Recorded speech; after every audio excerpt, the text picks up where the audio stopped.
Recognizing the member for North Vancouver, Seymour. Thank you, Madam Speaker, for the opportunity to rise today and speak to a topic that is near and dear to my heart. Clearly, we all know it's Nursing Week, and I thank the members on both sides of the House for acknowledging that, and I also offer a warm welcome to our executive from BCNU. I'm so glad you're here, and I will be seeing you this evening.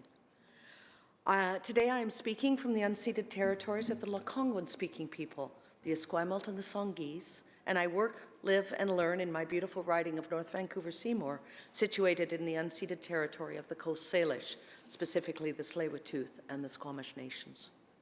So, who here knows a nurse?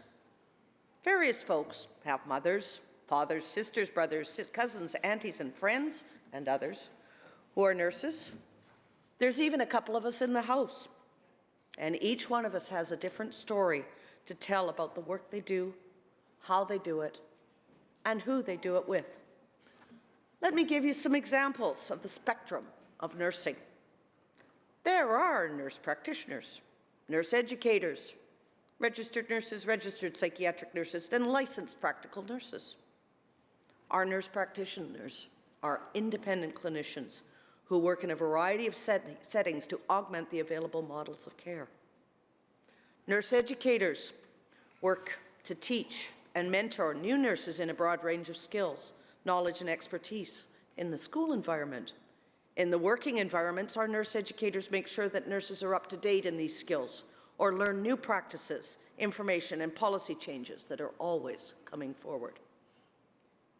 Registered nurses, registered psychiatric nurses, and licensed practical nurses. Well, Madam Speaker, where do I start? Yes, these nurses can all be working in hospitals, but do you know the difference between an operating room nurse, a neurology nurse, an orthopedic nurse, and med-surg nurse, a pediatric nurse, an ICU nurse, a palliative care nurse, an oncology nurse, an emergency department nurse, a post-anesthetic room nurse, or many of the other nurses that work in a multitude of environments? Neither, Madam Speaker, does anyone else, until they're in an acute care environment and find out while getting cared for during a health episode. Of course, there are many other nurses that I have not mentioned in acute care and in other areas. Then we have our nurses who work in long-term care and assisted living. They are making sure that seniors and others who can no longer meet their own care and safety needs are in an environment which provides that higher level of care. And we have our preventative health nurses working with newborns, babies, children, youth, as well as families, to ensure that the health of these groups is at its best. There are also nurses that are part of the mental health teams, seeing people in their own spaces and reaching out to provide support and stability to clients and families. In the home and community care programs, there are nurse case managers who try to keep a myriad of clients in various states of disrepair, living in their homes for as long as possible, using a variety of resources. In the event that a higher level of care is needed, they facilitate that transition. Ambulatory care nurses see people in clinics for wound care or intravenous infusions or other treatments that can be done on an outpatient basis. Home care nurses also do wound care, intravenous therapy, and palliative care, amongst many other things. They go to people's homes to provide this service, keeping clients out of the hospital as much as possible and facilitating access to hospice as appropriate. Madam Speaker, I don't think I need to tell you that it's Nursing Week anymore, because we are all talking about it, which is wonderful.